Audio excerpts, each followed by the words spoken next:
கடன் அதிகமாக காரணம். வீட்டில் அதிகப்படியாக ஒட்டடை வருவது இயல்புதான். ஆனால் அதை அகற்றாமல் இருப்பது கடனை வரவழைக்கும்.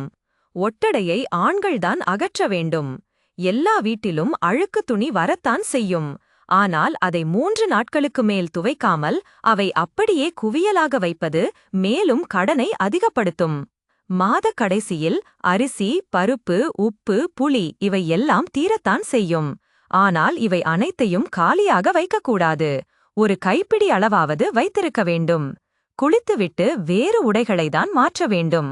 அதை விடுத்து உடுத்திய அதே அழுக்கு துணியை உடுத்தக்கூடாது. இது மேலும் தரித்திரத்தை உண்டாக்கி அளவுக்கு அதிகமான கடனை வரவழைக்கும்.